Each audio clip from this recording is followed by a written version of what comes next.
Orang kata, bunyi tanah yang jatuh ke atas keranda adalah bunyi paling menyakitkan di dunia. Tetapi bagi Aisyah Reza, kehancuran sebenar bukanlah datang dari liang lahat, tetapi dari lelaki yang berdiri di sisinya. Pada pukul 10.00 pagi, dia mengebumikan ibunya. Pada pukul 10.05 pagi, suaminya menghulurkan sepucuk sampul surat yang menghancurkan hidupnya. Dia ditinggalkan di situ, hamil, tanpa satu sen pun, dan keseorangan di bawah hujan. Tetapi apa yang dia tidak tahu, wanita sederhana di dalam keranda itu adalah seorang jutawan rahsia yang telah meninggalkan Aisyah warisan bernilai 30 bilion ringgit, dan pada saat dia mengetahuinya, segalanya sudah terlambat untuk penyesalan. Ini adalah kisah pengkhianatan terhebat dan dendam paling memuaskan yang pernah anda dengar. Hujan yang turun di tanah perkuburan Islam Jalan Ampang di Kuala Lumpur bukan sekadar renyai-renyai, ia adalah satu hukuman. Hujan itu turun seperti tirai ais, mengubah timbunan tanah segar di atas kubur Maryam binti Kasim menjadi selut. Aisyah Reza menggigil di bawah naungan payung hitam yang rapuh. Kasutnya sepasang kasut flat lama yang telah melihat hari-hari yang lebih baik terbenam di dalam rumput yang basah. Dia hamil 6 bulan dan beban di perutnya terasa lebih berat hari ini, seolah-olah anaknya, Puteri Victoria, dapat merasakan kesedihan yang menyelubungi tubuhnya. Kita dah selesai. Suara di sebelahnya kedengaran keras, tidak sabar dan tanpa sebarang kehangatan. Farhan bin Rosli melihat jam Rolex Submariner di pergelangan tangannya untuk kali ketiga dalam masa 5 minit. Dia mengalihkan berat badannya, cuba mengelakkan selut daripada terkena kasut loafer kulit Italianya. Farhan, tolonglah, bisik Aisyah, suaranya serak. Imam baru sahaja pergi tak sampai 10 minit. Saya cuma perlukan sedikit masa dengan ibu. Farhan mengeluh. Hembusan nafas yang kuat dan dramatik itu bertukar menjadi wak putih di udara sejuk. Aisyah, tengok sekeliling awak. Dah tak ada orang lain. Hanya kita dan penggali kubur yang sedang menunggu kita pergi supaya dia boleh siapkan kerjanya. Ibu awak dah tak ada.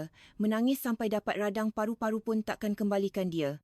Aisyah menundukkan pandangannya ke arah papan nisan kayu yang ringkas. Dia belum mampu membeli batu nisan. Ibunya, Maryam, meninggal dunia akibat strok secara tiba-tiba, meninggalkan sebuah apartmen kecil yang bersepah dan timbunan bil hospital yang belum dibayar. Atau begitulah yang Aisyah sangka. Maryam adalah seorang yang aneh, hidup dengan sederhana, sering memakai pakaian dari kedai bandel dan menggunting kupon diskaun. Farhan selalu menghinanya, memanggilnya parasit dan beban. Saya cuma nak ucapkan selamat tinggal. Aisyah terdesak-isak perlahan. Awak dah ucapkan selamat tinggal, bentak Farhan. Dia berpaling sepenuhnya ke arah Aisyah, wajahnya tegang. Dia seorang lelaki yang kacak rahang yang tajam, hidung mancung, mata kelabu yang tajam jenis wajah, yang mampu memuktamadkan perjanjian di bilik mesyuarat. Tetapi pada saat itu dia kelihatan seperti orang asing. Sebenarnya, alang-alang kita dah ada di sini, tak ada masa yang sesuai untuk buat ni, jadi lebih baik saya terus terang saja. Aisyah mengesat matanya. Keliru. Apa? Farhan menyeluk saku dalam kot paritnya yang baru didobi kering. Dia mengeluarkan sampul manila yang tebal. Ia bukan kad simpati.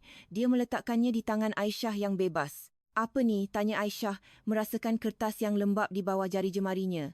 Kertas pembubaran perkahwinan, kata Farhan dengan tenang. Caranya berkata begitu santai dan mengerikan, seolah-olah dia hanya memesan kopi. Saya dah tanda tangan bahagian saya. Peguam saya, Encik Jamaluddin, akan hubungi awak untuk urusan logistik. Tapi saya nak awak keluar dari penthouse kita esok petang. Dunia seakan terhenti. Hujan seolah-olah membeku di udara. Farhan, apa? Seru Aisyah, tangannya memegang perut. Saya mengandung anak awak. Ibu saya baru meninggal dunia. Kita sedang mengebumikannya sekarang. Saya tahu masanya tak sesuai, kata Farhan, membetulkan kolar bajunya. Tapi saya tak boleh teruskan semua ni Aisyah. Saya bakal menjadi rakan kongsi di Hisham, partners. Saya perlukan seorang isteri yang sesuai dengan kehidupan itu. Seorang isteri yang merupakan aset, bukan liability. Liability, jerit Aisyah, melepaskan payungnya. Hujan serta-merta membasahi rambutnya, melekatkannya pada wajahnya yang pucat. Saya sokong awak selama 5 tahun. Saya buat 2 kerja semasa awak habiskan pengajian di Fakulti Undang-Undang. Saya yang bayar untuk suit yang awak pakai sekarang ni. Dan saya hargainya, kata Farhan dengan dingin. Tapi jalan kita dah berbeza. Tengoklah diri awak. Aisyah, awak nampak macam orang kampung dengan pakaian murah. Awak tak ada cita-cita. Dan sejujurnya, saya tak nak dikaitkan lagi dengan kemiskinan keluarga awak. Saya tak nak anak kita membesar dengan mentaliti orang kalah macam tu. Ada orang lain ke? Tanya Aisyah, gerak hatinya menjerit. Farhan berhenti seketika. Senyuman sinis terukir di bibirnya. Sofia, anak kepada rakan kongsi kanan. Dia faham saya. Aisyah, dia faham dunia tempat saya berada. Sofia. Wanita yang Farhan ambil sebagai perunding 3 bulan lalu. Wanita yang tersenyum terlalu mesra kepadanya semasa majlis makan malam Krismas. Awak tinggalkan saya dan anak awak? Puteri Victoria? Untuk anak bos awak? Saya sedang menjamin masa depan saya, Farhan membetulkan. Saya dah tinggalkan RM50,000 dalam akaun bersama kita. Anggaplah itu pampasan perpisahan. Gunakannya untuk cari tempat tinggal. Mungkin awak patut balik ke kampung asal awak. Awak lebih sesuai di sana. Dia berpaling dan mula berjalan ke arah BMW X5 peraknya yang diparkir di Jalan Bertar. Farhan, awak tak boleh tinggalkan saya di sini, jerit Aisyah, angin meragut suaranya dari kerongkongnya. Saya tak ada kenderaan, Farhan. Dia tidak menoleh. Dia masuk ke dalam SUV mewah itu. Enjin mengaum dan dia memandu pergi, memercikkan air berlumpur ke atas rumput. Ketika dia memecut keluar, Aisyah jatuh melutut di atas lumpur, memeluk sampul surat itu ke dadanya, menangis teresak-esak. Dia telah kehilangan ibu dan suaminya dalam masa 24 jam. Dia keseorangan, kesejukan dan membawa satu nyawa yang dia tidak tahu bagaimana untuk menyaranya. Dia kekal di situ selama berjam-jam, menggigil teruk sehingga giginya bergemeletup. Dia tidak mendengar bunyi kerikil tayar sehingga kereta itu betul-betul di belakangnya. Bukan Farhan yang kembali. Ia adalah sebuah Rolls-Royce Phantom vintage berwarna hitam. Pintu dibuka dan seorang pemandu keluar dengan payung hitam yang besar. Diikuti oleh seorang lelaki tua yang memakai sut kelabu arang yang dijahit sempurna. Dia berambut perak, berkaca mata berbingkai dawai dan membawa beg bimbit kulit yang kelihatan lebih tua daripada Aisyah. Dia mendekati tempat Aisyah melutut di dalam lumpur. Dia tidak berkata apa-apa pada mulanya, hanya memegang payung di atasnya, melindunginya dari hujan lebat. Puan Aisyah, tanya lelaki itu, suaranya dalam, lembut dan baik. Aisyah mendongak, maskaranya mengalir di pipinya. Siapa tuan? Nama saya Azlan bin Megat Iskandar, kata lelaki itu. Saya peguam peribadi ibu anda sejak 40 tahun yang lalu. Aisyah mengerutkan dahi, mengesap hujan dari matanya. Ibu saya tak ada peguam. Dia kerja di kedai roti. Dia hampir tak cukup duit untuk bayar sewa. Tuan Azlan tersenyum senyuman kecil dan rahsia yang tidak sampai ke matanya. Dia menghulurkan tangannya untuk membantunya berdiri. Itulah, Puan Muda, apa yang Puan Mariam mahu semua orang percaya. Sila masuk ke dalam kereta. Banyak yang perlu kita bincangkan dan Puan tidak sepatutnya berada di luar dalam keadaan sejuk begini. Pewaris dinasti Kasim tidak boleh jatuh sakit.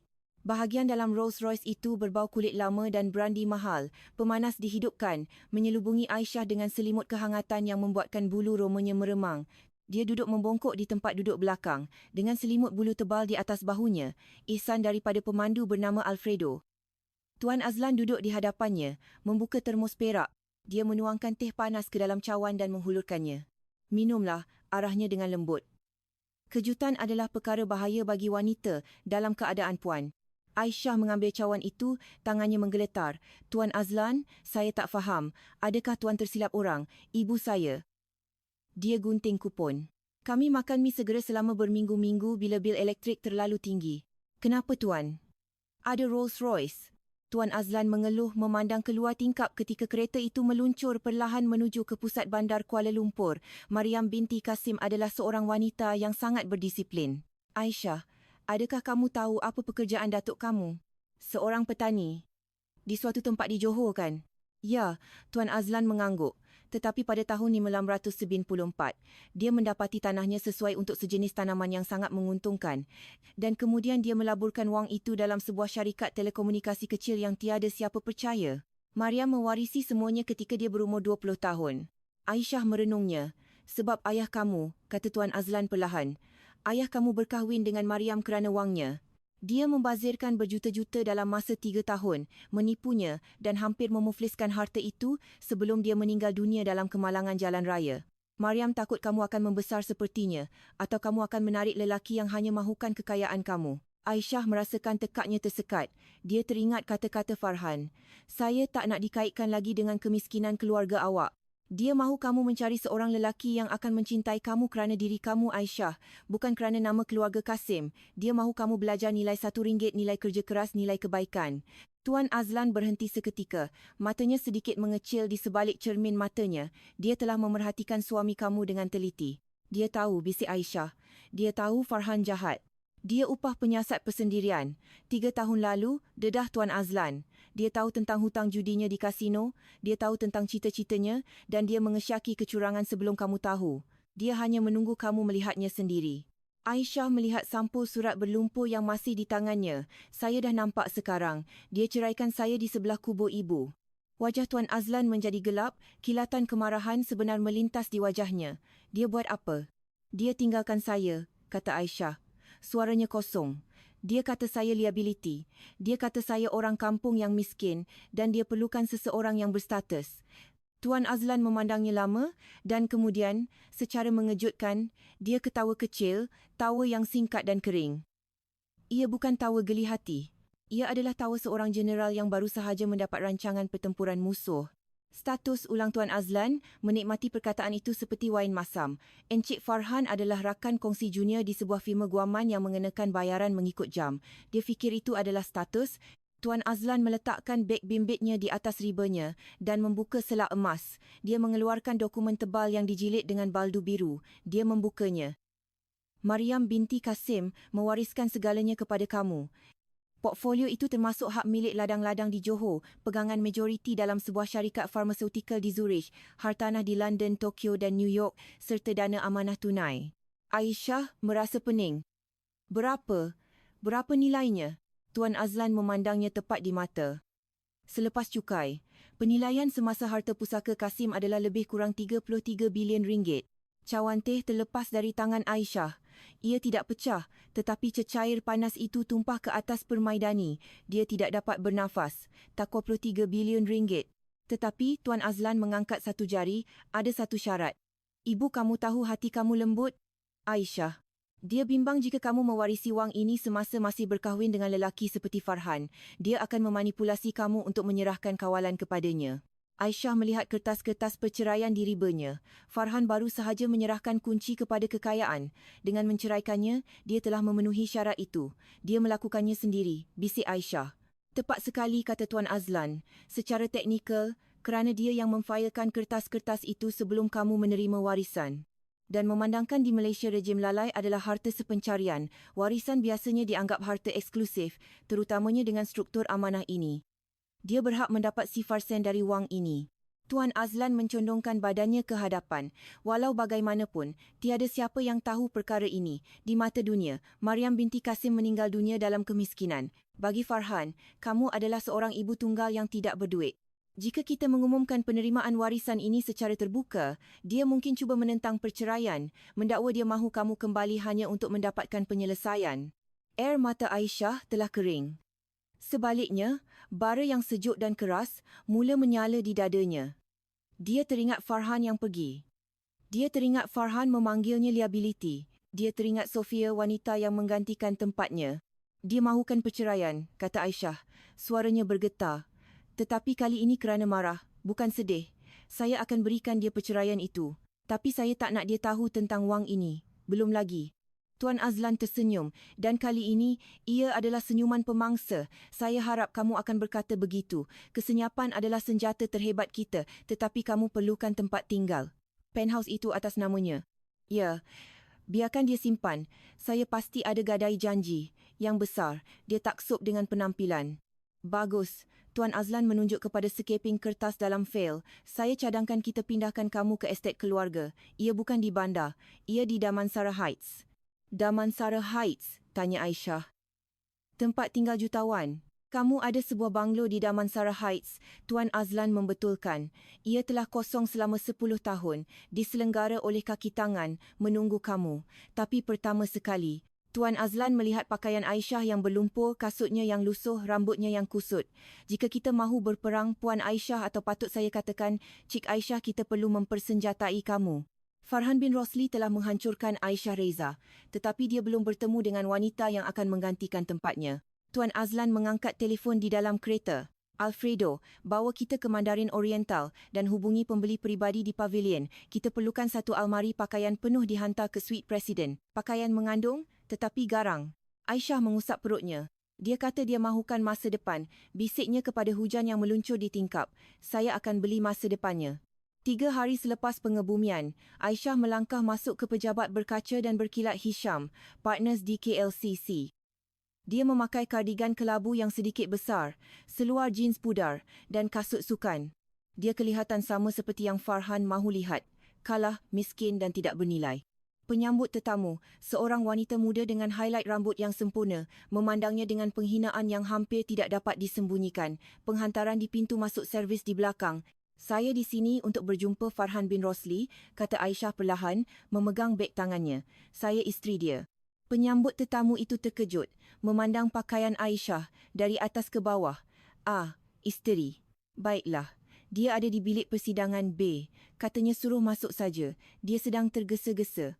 Aisyah berjalan menyusuri koridor, merasakan mata-mata paralegal dan peguam junior tertumpu kepadanya. Mereka semua tahu, di firma guaman seperti ini, gosip tersebar lebih cepat daripada pemindahan wang. Mereka tahu Farhan meninggalkan isterinya yang hamil untuk anak bosnya. Mungkin mereka juga bertaruh sama ada dia akan menangis. Dia membuka pintu kayu yang berat. Farhan duduk di hujung meja mahogani yang panjang. Di sebelahnya adalah seorang lelaki yang kelihatan seperti buldog bersut ensik Jamaluddin, peguam perceraiannya. Dan duduk di satu sudut, menatap telefonnya, adalah Sofia. Sofia berambut perang, cantik dan memakai gaun yang harganya lebih mahal daripada gaji tahunan Aisyah dahulu. Apabila Aisyah masuk, Sofia langsung tidak berdiri. Dia hanya tersenyum bangga. "Awak lambat," kata Farhan, tidak mengalihkan pandangan dari kertas kerjanya. "Saya ada makan tengah hari perniagaan pukul 1. Saya naik bas." Aisyah berbohong. Rolls Royce-nya sebenarnya diparkir 3 blok dari situ, dijaga oleh Alfredo seperti helang. "Ini perjanjiannya," kata Ensik Jamaluddin, menolak dokumen di atas meja. "Seperti yang dibincangkan, Farhan akan memberikan bayaran sekaligus sebanyak RM50,000. Tiada sokongan pasangan, tiada hak ke atas pendapatan masa depannya. Awak akan mendapat hak penjagaan fizikal penuh ke atas anak, tetapi Farhan berhak untuk melawat mengikut budi bicaranya." "Hak untuk melawat?" tanya Aisyah. Suaranya sedikit bergetar. "Awak nak jumpa anak tu?" "Bahasa undang-undang standard," kata Farhan acuh tak acuh. "Saya ragu saya akan ada banyak masa dalam perjalanan menuju rakan kongsi dan kehidupan baru kami." Dia memandang Sofia. "Tapi nampak baik di atas kertas untuk ada pilihan itu." Aisyah memerlukan segala kekuatannya untuk tidak melompat ke atas meja. "Nampak baik di atas kertas. Itulah nilai anaknya baginya. 1 klausa. 1 nota kaki. Dan kalau saya tanda tangan ni," kata Aisyah, "kita benar-benar selesai. Tidak boleh ditarik balik," kata Jamaluddin. "Sebaik sahaja mahkamah mengesahkannya, awak berdua akan menjadi orang asing di sisi undang-undang." Aisyah mengambil pen. Tangannya terapung di atas kertas. "Farhan," katanya, memandangnya tepat di mata.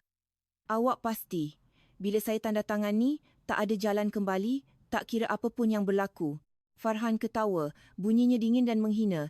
"Aisyah, tengoklah diri awak dan tengoklah saya. Percayalah, saya takkan kembali. Tanda tangan saja kertas tu supaya kita semua boleh teruskan hidup." Sofia terkekeh di sudut.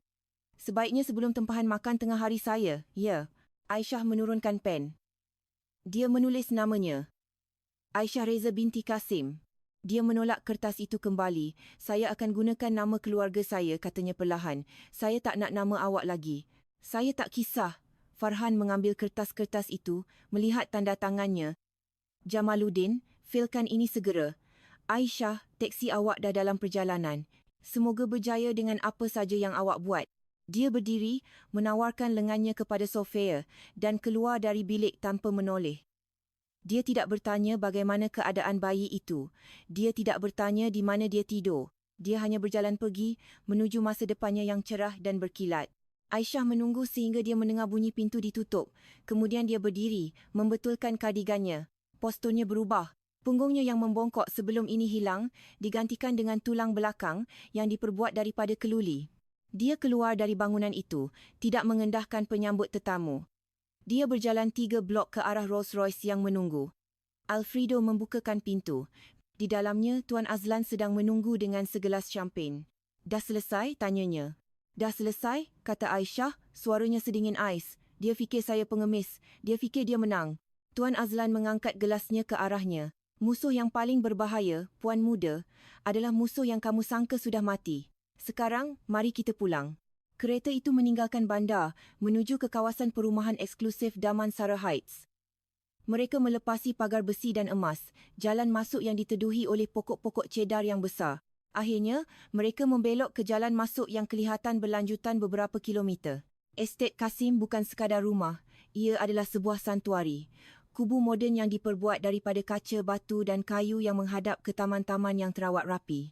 Ia mempunyai 6 bilik tidur, sebuah perpustakaan, sebuah jeti peribadi di tasik buatan dan 5 orang kaki tangan yang telah bersumpah untuk menjaga kerahsiaan sepenuhnya. Apabila Aisyah turun dari kereta, ketua isi rumah seorang wanita keibuan bernama Makcik Salmah menunduk. "Selamat pulang, Cik Aisyah. Kami dah siapkan bilik bayi." Aisyah berjalan di dalam rumah, tangannya mengusap permukaan marmar yang diimport. Dia berhenti di bilik bayi. Ia dicat dengan warna krim lembut dengan katil bayi yang kelihatan seperti milik seorang puteri. Dia berjalan ke tingkap dari lantai ke sailing dan memandang ke air tasik yang kelabu. Di suatu tempat di seberang kawasan perumahan itu, di sebuah penthouse yang sempit di pusat bandar, Farhan sedang meraihkan kebebasannya. "Nikmatilah, Farhan," bisiknya. Tangannya diletakkan di atas perutnya. "Nikmati kemenangan kecil awak. Kerana bila saya dah selesai dengan awak, awak takkan ada nama lagi untuk ditandatangani." 6 bulan kemudian, Farhan bin Rosli membetulkan tali lehernya di cermin bilik air Hisham Partners. Dia kelihatan letih. Terdapat lingkaran hitam di bawah matanya yang tidak dapat disembunyikan oleh concealer. Kehidupan bersama Sofia bukanlah seperti kisah dongeng yang diimpikannya. Ternyata Sofia bukan sahaja memerlukan penjagaan rapi, dia adalah lubang hitam kewangan. Dia menuntut percutian ke Aman Pulau, kereta baru dan makan malam mahal. Gaji Farhan lumayan, tetapi ia habis hanya untuk menampung gaya hidupnya. Dia hidup dari gaji ke gaji walaupun pendapatannya 6 angka. Lebih teruk lagi, kenaikan pangkat sebagai rakan kongsi kanan masih belum menjadi kenyataan. Bapa mertuanya bosnya terus menggunakannya sebagai umpan. "Satu lagi klien besar, Farhan. Bawa masuk seekor ikan paus dan jawatan itu milik kamu." Farhan membasuh mukanya.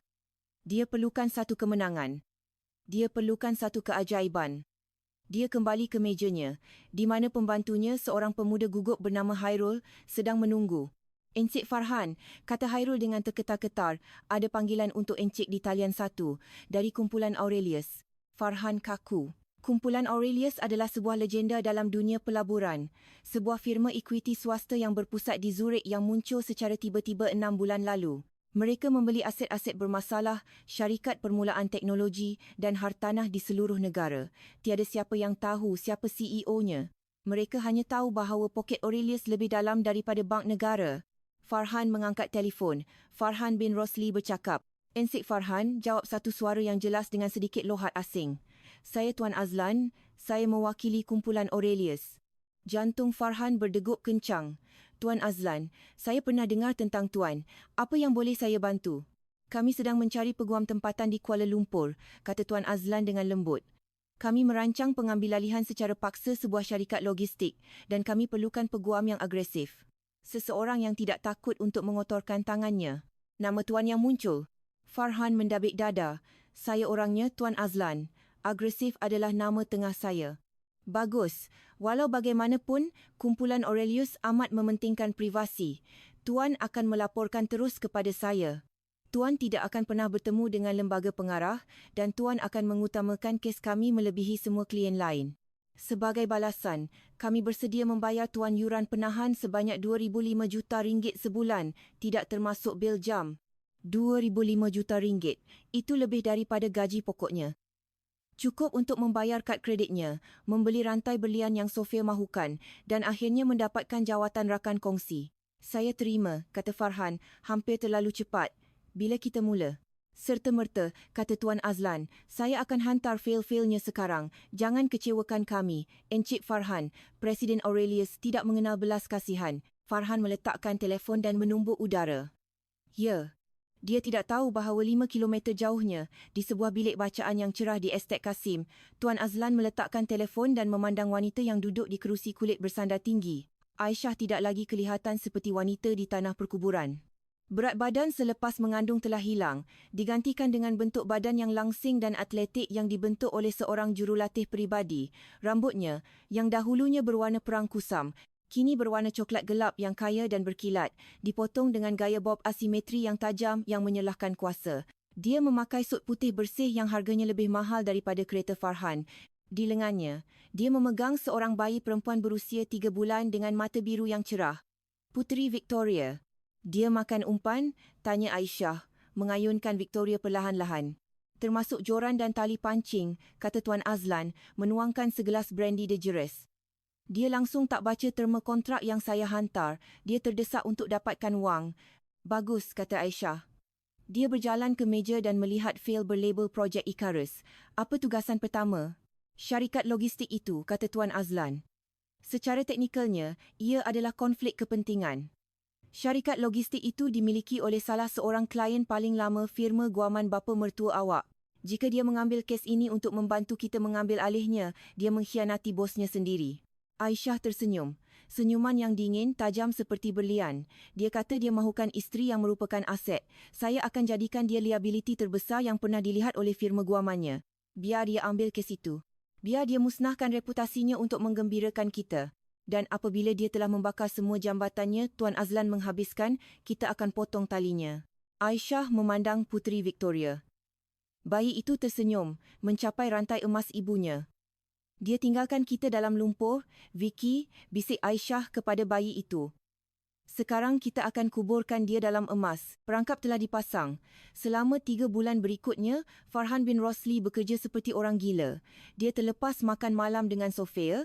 Dia terlepas acara-acara firma guaman. Dia taksub untuk menggembirakan kumpulan Aurelius yang misteri. Wang itu memabukkan. Cek-cek bulanan segera diluluskan. Farhan membeli Porsche baru. Dia memindahkan Sophia ke penthouse yang lebih besar. Dia merasa dirinya kebal. Dia tidak sedar bahawa setiap kes yang diberikan oleh Tuan Azlan adalah satu perangkap. Pertama, konflik kepentingan dengan syarikat logistik. Farhan menemui satu kelemahan undang-undang untuk menekan klien lama firmanya, menyerahkan syarikat itu kepada Aurelius di atas talam perak. Bosnya curiga, tetapi bayaran Aurelius begitu besar sehingga firma itu menutup sebelah mata. Seterusnya adalah urus niaga hartanah. Aurelius mahu membeli bangunan di mana Hisham, partners terletak. Tuan Azlan mengarahkan Farhan untuk mencari satu klausul dalam perjanjian sewa firma yang akan membenarkan pemilik menaikkan sewa sebanyak 300%. Kenapa saya perlu buat begitu? Tanya Farhan kepada Tuan Azlan. Itu pejabat saya. Kerana, jawab Tuan Azlan dengan dingin, jika Tuan tidak melakukannya, kami akan tarik balik yuran penahan. Dan saya rasa Tuan sudah belanjakan cek untuk bulan depan. Farhan menelan air liur. Dia memang sudah membelanjakannya. Dia telah membeli seekor kuda lumba untuk Sophia. Seekor kuda lumba sebenar. Jadi Farhan melakukannya. Dia secara sah memanipulasi kertas kerja supaya firmanya sendiri menghadapi pengusiran atau muflis. Semuanya untuk menggembirakan seorang klien yang tidak pernah ditemuinya. Dia menjual jiwanya sedikit demi sedikit. Pada satu hari Selasa yang hujan pada bulan November, hampir setahun selepas pengebumian Mariam binti Kasim, Farhan menerima satu jemputan. Ia adalah kad stok berwarna krim yang tebal dengan tulisan emas. Gala tahunan kumpulan Aurelius sebagai penghargaan kepada rakan kongsi dan sahabat kami. Pakaian rasmi. Dewan Perdana, The Mandarin Oriental, Kuala Lumpur. Akhirnya, kata Farhan kepada Sophia, melambai-lambaikan jemputan itu. Akhirnya aku akan berjumpa dengan Presiden. Aku akan bersalaman dengan orang yang membuat kita kaya. Sophia melihat jemputan itu tidak teruja. Sudah tiba masanya. Aku perlu tempah gaun. Mereka tak boleh nampak aku pakai pakaian siap. Beli apa saja yang kau nak, kata Farhan, matanya berkilauan dengan ketamakan. Selepas malam ini, aku akan minta jawatan dalam lembaga pengarah. Akulah anak emas, Sophia. Aku tak boleh disentuh. Farhan tidak tahu bahawa presiden itu bukan seorang lelaki. Dia tidak tahu bahawa dinding-dinding semakin merapat. Dan dia pastinya tidak tahu bahawa senarai tetamu bukan sahaja termasuk dirinya, tetapi juga bosnya, rakan kongsi bosnya dan setiap orang yang telah dikhianatinya untuk sampai ke tahap ini. Ini bukan sebuah parti. Ia adalah sebuah hukuman mati dan Aisyah Reza sudah bersedia untuk menghayunkan kapaknya. Dewan Perdana The Mandarin Oriental, Kuala Lumpur adalah lautan tuxedo hitam dan berlian yang berkilauan. Sebuah kuartet bertali bermain lembut di satu sudut, menenggelamkan bisikan-bisikan golongan elit Kuala Lumpur. Farhan bin Rosli berdiri di sebelah arca ais, memuzing mutarkan segelas champagne. Dia merasa seperti seorang dewa. Dia memakai tuxedo Armani yang baru ditempah khas. Di lengannya, Sophia memakai gaun merah dengan garis leher yang sangat rendah, direka untuk menarik perhatian. Tengoklah orang ramai ni, bisik Farhan kepada Sophia. CEO Maxis ada di sana dan seorang senator. Pastikan kau perkenalkan aku pada Presiden, kata Sofia, melihat pantulannya di sudu. Aku nak tanya kalau mereka ada jawatan kosong di jabatan PR mereka. Ayah dah kedekut sangat dengan allowance aku kebelakangan ni. Bercakap tentang ayah, Farhan kaku. Menghampiri mereka adalah Dato' Hisham, rakan kongsi kanan Hisham, partners dan bapa Sofia. Dia tidak kelihatan gembira. Wajahnya semerah tomato dan dia berjalan dengan tekad. Farhan. Laung Dato' Hisham, tidak mengendahkan anaknya. Farhan terkejut, mengukir senyuman terbaiknya. Dato', kumpulan Aurelius jemput saya. Saya ada buat sedikit kerja perundingan untuk mereka. Saya fikir ini mungkin peluang yang baik untuk rangkaian firma. Mata Dato' Hisham terbeliak. Rangkaian untuk firma? Kau gila ke? Kumpulan Aurelius adalah pemangsa yang baru sahaja melakukan pengambilalihan paksa ke atas klien, logistik terbesar kita. Merekalah yang menaikkan sewa bangunan kita. Mereka cuba menghancurkan kita. Senyuman Farhan goyah. Dia merasakan setitik peluh sejuk mengalir di belakangnya. Dia tahu dialah yang menyediakan kertas kerja untuk perjanjian-perjanjian itu, tetapi dia tidak sedar Dato' Hisham tahu Aurelius berada di belakangnya. Saya tak tahu butirannya. Dato' Farhan berbohong. Saya hanya uruskan beberapa kontrak kecil. Lebih baik ianya kecil, bentak Dato' Hisham. Kerana aku akan cari siapa yang menguruskan syarikat hantu ni dan aku akan saman mereka sampai kiamat. Dan kalau aku dapat tahu ada sesiapa dalam firma aku yang bantu mereka. Dia membiarkan ugutan itu tergantung di udara. Tiba-tiba lampu di dewan itu malap. Satu lampu sorot tertumpu pada pentas. Perbualan serta-merta senyap. Tuan Azlan melangkah ke pentas. Dia kelihatan bermaruah, berkuasa dan mengawal sepenuhnya. Tuan-tuan dan puan-puan, suara Tuan Azlan bergema melalui pembesar suara. Para tetamu yang dihormati, mangsa-mangsa.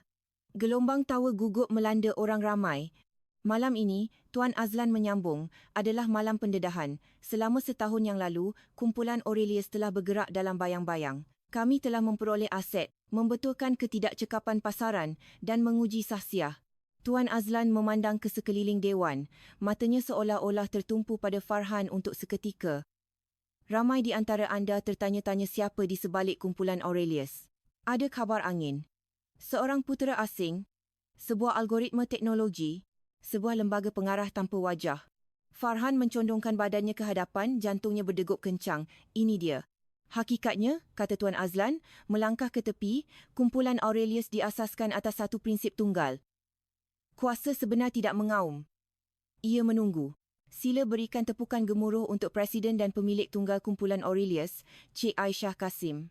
Tirai baldu yang berat terbuka. Farhan menjatuhkan gelas syampanyenya. Ia pecah di atas lantai marmar, bunyinya bergema dalam kesunyian. Aisyah melangkah ke pentas, tetapi ini bukan Aisyah yang dikenalinya.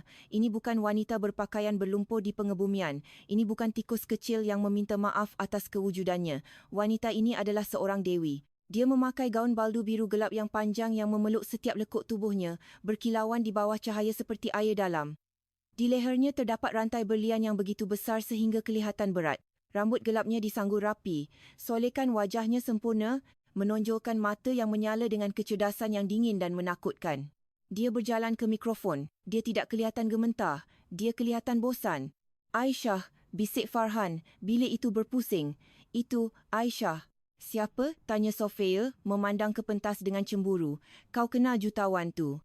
Itu, isteri aku, bisik Farhan, suaranya serak. Di atas pentas, Aisyah mengetuk mikrofon. Selamat malam, katanya, suaranya lembut, yakin, tidak mengenali sesiapa. Terima kasih semua kerana datang.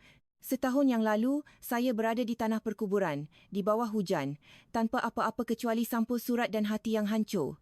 Orang ramai bertepuk tangan. Malam ini saya berdiri di sini sebagai pemilik portfolio bernilai 40 bilion ringgit. Orang ramai tercungap-cungap. Tetapi Wang, Aisyah menyambung, mengangkat tangan untuk menenangkan mereka, mudah didapati. Kesetiaan, integriti. Itu yang jarang berlaku. Saya memulakan syarikat ini untuk menguji integriti orang-orang di bandar ini. Khususnya, integriti mereka yang paling dekat dengan saya. Dia memandang terus ke arah Farhan. Lampu sorot seolah-olah mengikut pandangannya. Saya mendapati bahawa sesetengah lelaki akan menjual jiwa mereka untuk cek penahan, kata Aisyah, suaranya turun satu oktav. Saya mendapati bahawa sesetengah peguam akan mengkhianati rakan kongsi mereka sendiri untuk merasai sedikit kuasa. Dan saya mendapati bahawa kadang-kadang liabiliti yang anda buang sebenarnya adalah bank. Farhan merasa tercekik. Dia bercakap tentangnya perjanjian logistik kenaikan sewa. Dia melakukan perkara-perkara itu untuk syarikatnya, menyangka dia berkhidmat untuk orang asing. Dia telah menghancurkan bosnya sendiri untuknya. Aisyah tersenyum, senyuman yang kejam dan indah. Sila nikmati champagne. Ia vintage, sama seperti dendam. Dia berpaling dan meninggalkan pentas. Kekecohan bermula. Farhan, tunggu. Sofia memegang lengannya, tetapi Farhan menepisnya. Dia berlari, didorong oleh adrenalin dan ketakutan. Dia merempuh orang ramai, tidak mengendahkan pandangan marah bosnya, Dato' Hisham. Dia perlu menemuinya. Dia perlu menemui Aisyah. Dia kaya, jerit fikirannya, bernilai berbilion-bilion, dan secara teknikal kami masih berkahwin. Aku tak tanda tangan dekri akhir. Tunggu, aku tanda tangan ke? Tak, tempoh bertenang. Aku boleh betulkan ni. Dia sampai ke bahagian VIP dihalang oleh dua pengawal keselamatan yang besar. Tepi, jerit Farhan. Itu isteri saya. Saya berhak jumpa dia. Biarkan dia masuk, kata satu suara dari dalam. Pengawal itu berundur. Farhan terhuyung-hayang masuk ke ruang istirahat peribadi. Aisyah duduk di sofa baldu, minum air. Tuan Azlan berdiri di belakangnya seperti pengawal. Aisyah tidak berdiri. Dia memandangnya dari atas bibir gelasnya. Hello, Farhan. Nampak berpeluh. Tuk sedo tu sevake. Aisyah, seru Farhan, jatuh melutut di hadapannya. Aisyah, ya Tuhan, kenapa awak tak beritahu saya? Kenapa awak rahsiakannya? Adakah ia akan mengubah apa-apa? Tanya Aisyah dengan dingin. Kalau saya beritahu awak di pengebumian, adakah awak akan tinggal? Atau awak akan tinggal demi wang? Saya akan tinggal kerana awak isteri saya. Farhan berbohong, cuba memegang tangannya. Aisyah menariknya seolah-olah dia berpenyakit. Kita tidak berkahwin, Farhan katanya. Perceraian itu telah dimuktamadkan 3 bulan lalu. Awak terlalu sibuk dengan kerja untuk Aurelius sehingga awak tak baca notis penghakiman akhir yang dihantar ke pejabat awak. Awak biarkan ia menjadi ingkar. Kita boleh kahwin semula, rayu Farhan. Kelihatan menyedihkan. Keangkuhannya hilang, digantikan dengan ketamakan yang telanjang. Kita ada anak. Saya nak jadi seorang bapa, Aisyah. Saya nak jadi sebuah keluarga. Aisyah ketawa. Bunyinya gelap. Tuan Azlan, katanya. Tunjukkan padanya. Tuan Azlan melangkah ke hadapan dan menghempas fail tebal di atas meja. Apa? Tanya Farhan. Itu, kata Tuan Azlan, adalah kompilasi setiap email, setiap kontrak dan setiap transaksi yang awak uruskan untuk kumpulan Aurelius selama 6 bulan terakhir. Ia memperincikan bagaimana awak secara sengaja bertindak menentang kepentingan majikan awak, Hisham Partners. Ia membuktikan awak melanggar kewajipan fidusiari awak. Ia membuktikan awak bersalah atas salah laku profesional dan penipuan. Wajah Farhan menjadi pucat. Kau upah aku untuk buat tu. Kau perangkap aku. Saya tawarkan awak seutas tali, Aisyah membetulkan. Awak pilih untuk gantung diri awak dengannya. Awak tak perlu ambil kes logistik tu. Awak tak perlu tekan bos awak dalam perjanjian sewa tu. Awak buat semua tu demi wang. Awak buat semua tu kerana awak tak ada kompas moral. Pintu ruang VIP terbuka dengan kuat. Dato' Hisham meluru masuk, merah padam, diikuti oleh Sofia. Kau di sini rupanya, laung Dato' Hisham kepada Farhan. Aku baru bercakap dengan rakan Tuan Azlan di luar. Betul rupanya, kau wakili syarikat yang menyerang firma kita. Kau khianati aku, Farhan. Farhan melompat berdiri, memandang silih berganti antara Aisyah dan Dato' Hisham. Dato', tolong, biar saya jelaskan. Ini perangkap, dia perangkap saya. Awak terima cek-cek itu, Dato' Hisham, kata Tuan Azlan dengan tenang. RM25 juta sebulan, didepositkan terus ke dalam akaun bersama dengan anak perempuan Dato'. Wajah Dato' Hisham bertukar ungu. Dia memandang Farhan dengan kebencian tulen. Kau dipecat. Pergi dari pandangan aku akan pastikan lesen kau ditarik balik esok. Kau takkan dapat amalkan undang-undang di negara ni lagi. Dato', tunggu, jerit Farhan. Dia berpaling kepada Sofia. Sofia sayang beritahu mereka, kita satu pasukan. Sofia memandang Farhan, wajahnya yang berpeluh, keputusasaannya. Kemudian dia memandang Aisyah, duduk di situ seperti seorang ratu dengan berliannya. Sofia membuat kira-kira, Farhan dipecat, bakal dibatalkan lesen, bakal muflis. Jangan sentuh aku, bentak Sofia, berundur. Kau seorang yang kalah, Farhan. Aku dah beritahu kau aku perlukan seorang pemenang. Aku nak balik dengan ayah. Sofia berpaling dan pergi. Dato' Hisham mengikutinya, hanya berhenti untuk meludah di lantai berhampiran kasut Farhan. Farhan ditinggalkan sendirian. Dia berdiri di tengah-tengah bilik, hidupnya terbakar dalam masa 5 minit.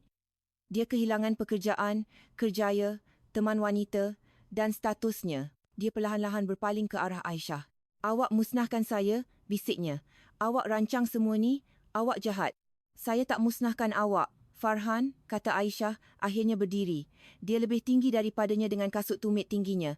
Saya cuma biarkan awak menjadi diri awak sendiri. Dia mengambil beg tangannya. Oh, dan satu perkara terakhir, katanya. Berhenti di pintu. Penthouse tu. Aurelius beli nota gadai janji minggu lepas. Kami akan rampas. Awak ada 24 jam untuk keluar. Saya cadangkan awak mula kemas barang. Esok diramalkan hujan. Aisyah keluar, diikuti oleh Tuan Azlan. Farhan bin Rosli jatuh ke sofa baldu, menyembamkan mukanya ke tangannya. Di luar, tepukan untuk Presiden terus bergema kuat dan bergemuruh. Penurunan dari penthouse ke longkang bukanlah satu kejatuhan yang tiba-tiba. Ia adalah satu penurunan yang perlahan dan menyakitkan yang melucutkan setiap lapisan kepribadian Farhan bin Rosli.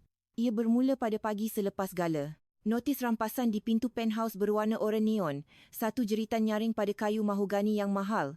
Farhan berdiri di situ di lorongnya, dikelilingi oleh kotak-kotak yang belum siap dikemas, menyedari bahawa kesunyian apartmen itu adalah bunyi hidupnya yang runtuh. Dia cuba melawan sudah tentu. Dia seorang peguam. Dia tahu cara memfailkan rayuan, cara menangguh, cara menggertak. Tetapi dia tidak melawan bank. Dia melawan kumpulan Aurelius. Setiap rayuan yang difailkannya dijawab dalam masa sejam oleh sepasukan peguam handalan yang menenggelamkannya dalam kertas kerja yang dia tidak mampu baca, apatah lagi untuk menjawabnya. Seterusnya adalah pendengaran pembatalan lesen. Ia adalah paku terakhir di keranda. Hisham, partners bukan sahaja memecatnya, mereka menyalipnya. Bukti yang dikumpulkan oleh Tuan Azlan email, akaun rahsia, konflik kepentingan tidak dapat disangkal. Farhan menghadap jawatan kuasa tata tertib. Seorang lelaki yang pernah memakai sut berharga RM5,000 kini memakai kemeja berkedut kerana dia tidak mampu menghantarnya ke Dobi. Apabila tukul diketuk, membatalkan lesennya, ia berbunyi seperti tembakan. Dia menjual Porsche, kemudian Rolex, kemudian perabot kulit Itali. Dia berpindah dari penthouse ke flat, kemudian ke apartmen dan akhirnya ke sebuah studio di tingkat bawah tanah di selatan Kuala Lumpur yang sentiasa berbau simen basah dan kegagalan. Farhan bin Rosli, lelaki yang menceraikan isterinya kerana dia seorang liability, telah menjadi apa yang paling dibencinya, seorang yang kalah. 5 tahun kemudian, November di Kuala Lumpur tidak mengenal belas kasihan. Hujan turun sejuk, tanpa henti dan menembusi hingga ke tulang. Farhan berdiri di dok pemunggahan kedai alat ganti Ahming, menggigil dalam jaket penahan angin biru yang 2 saiz terlalu kecil. Dia berumur 40 tahun, tetapi kelihatan seperti 55. Rambutnya menipis dan wajahnya bengkak akibat diet mi segera dan bir murah. Kilauan pemangsa yang tajam di matanya telah hilang, digantikan dengan kabus kusam dan berair penuh dendam. Rosli cepat sikit, Farhan tersentak. Penyelianya, seorang budak berumur 24 tahun bernama Kiko dengan tatu di leher dan sikap yang buruk, menjenguk keluar dari pintu. Kau salah kira part break lagi? Kiko meludah, mengunyah pencungkil gigi. Kira sampai 10 pun tak reti ke? Orang tua? Betul kan? Atau jangan datang kerja esok? Saya tengah rehat makan tengah hari, Kiko, bisik Farhan memegang cawan polistirena berisi kopi sejuk. Aku tak peduli. Kau bernasib baik. Aku masih ambil kau kerja dengan rekod kau tu. Sekarang buat kerja. Kiko menghempas pintu. Farhan ditinggalkan dalam kesejukan, merenung asfalt kelabu. Dia teringat satu masa ketika peguam-peguam muda akan gementar apabila dia masuk ke dalam bilik. Sekarang dia dibuli oleh seorang budak yang tidak habis sekolah menengah. Dia menghidupkan radio muda alih kecil yang disimpannya di dok pemunggahan. Dia perlukan bunyi bising untuk menenggelamkan fikirannya. Seorang wartawan sedang melaporkan dengan ceria mengenai pembukaan besar sayap baru di hospital kanak-kanak. Sumbangan RM1 bilion yang belum pernah berlaku sebelum ini daripada dermawan Aisyah Kasim telah mengubah penjagaan pediatrik di bandar ini. Pusat Pediatrik Kasim Rosli yang baru. Farhan kaku. Cawan kopi jatuh dari tangannya, memercik ke kasut sukanya yang lusuh. Kasim Rosli. Nama itu bergema di kepalanya seperti loceng gereja. Dia menggunakan nama keluarganya. Jantungnya mula berdebar di dadanya, irama yang cepat dan terdesak. Kenapa Aisyah menamakan sebuah bangunan bernilai RM1 bilion dengan nama Rosli? Dia membencinya. Dia telah memusnahkannya. Kecuali dia tidak lagi marah.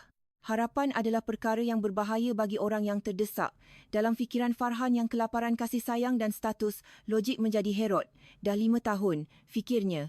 Mungkin kemarahannya dah hilang. Mungkin dia sedar seorang anak perlukan seorang bapa. Mungkin dia gunakan nama keluarga itu sebab jauh di sudut hati, dia rindukan keluarga yang sepatutnya kita jadi.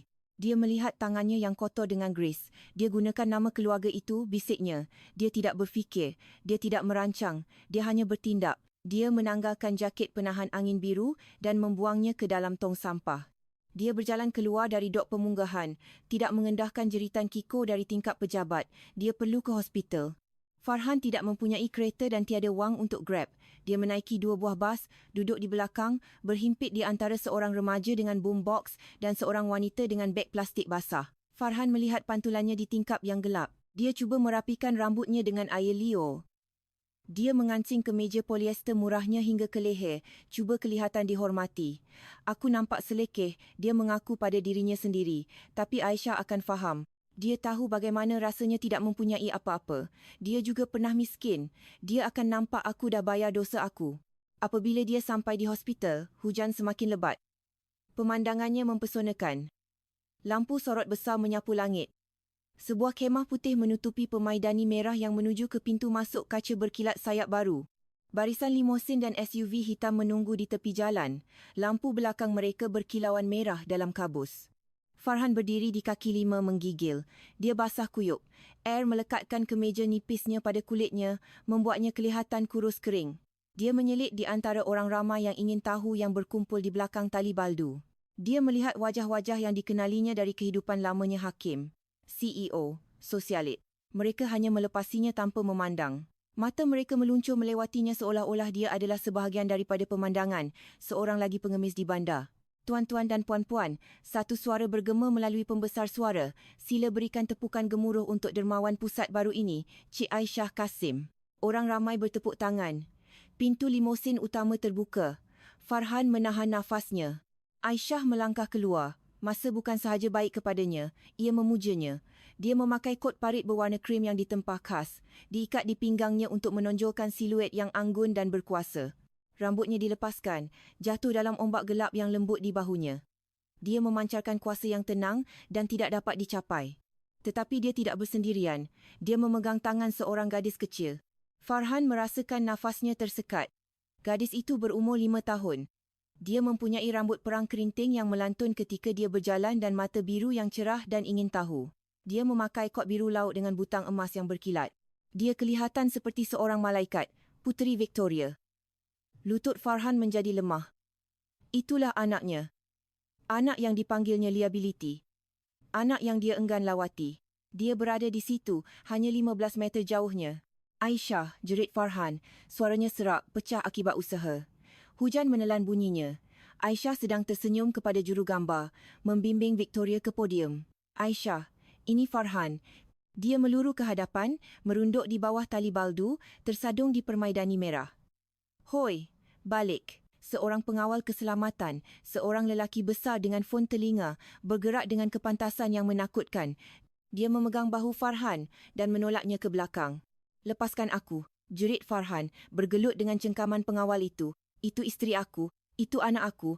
Aisyah, pandang aku. Kekecohan merebak ke acara yang teratur itu. Jurugambar mengalihkan lensa mereka dari upacara memotong rebon dan menumpukan perhatian kepada kekecohan itu. Kilatan kamera meletus, membutakan Farhan. Aisyah berhenti, tidak terganggu. Dia hanya berhenti. Tangannya mengetat di bahu Victoria secara perlindungan. Dia perlahan-lahan berpaling. Kesunyian yang menyelubungi pintu masuk itu terasa berat. Satu-satunya bunyi adalah deruan hujan dan nafas Farhan yang pecah dan terdesak. Aisyah, bisik Farhan, air menitis dari hidungnya. Saya nampak papan tanda tu.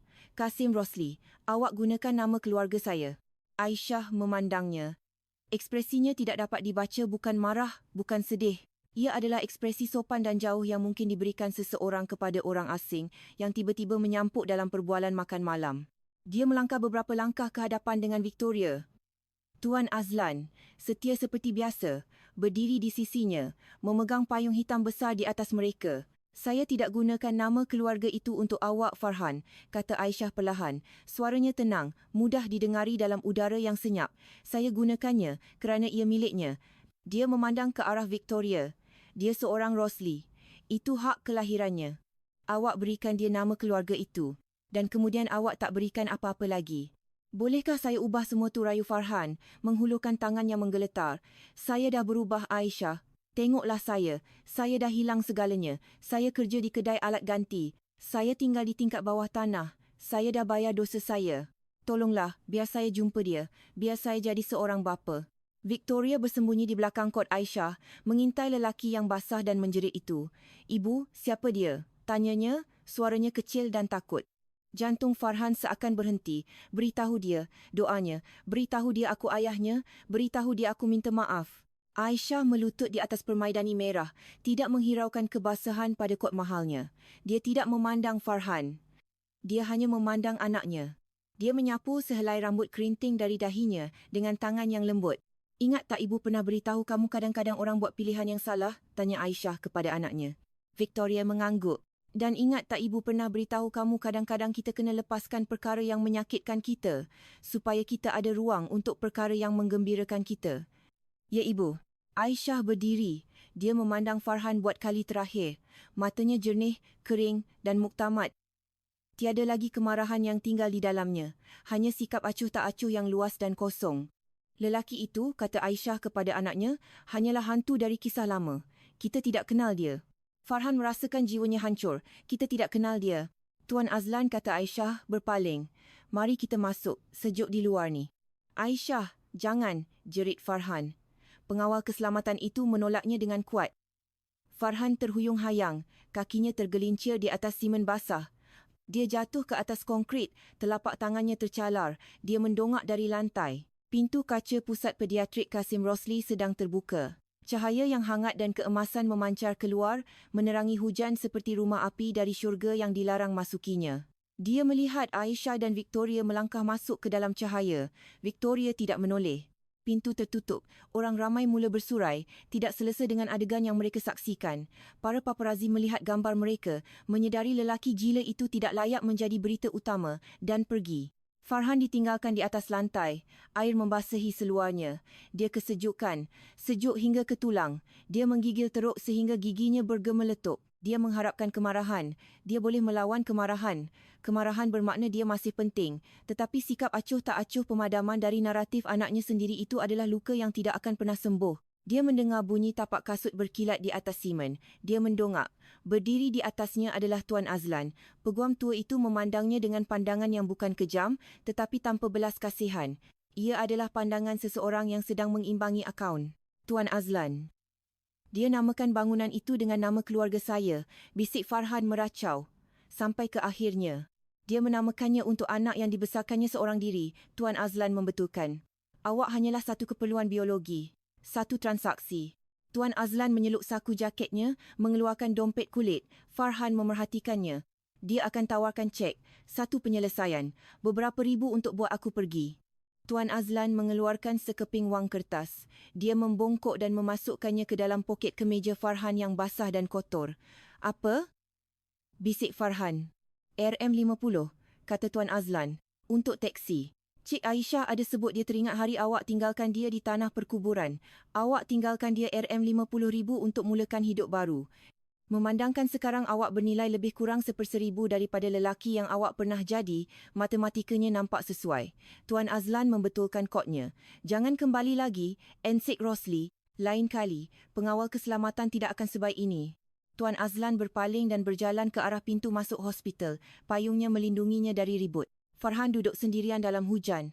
Dia menyeluk sakunya dan mengeluarkan wang itu. Sekeping kertas RM50 yang renyuk.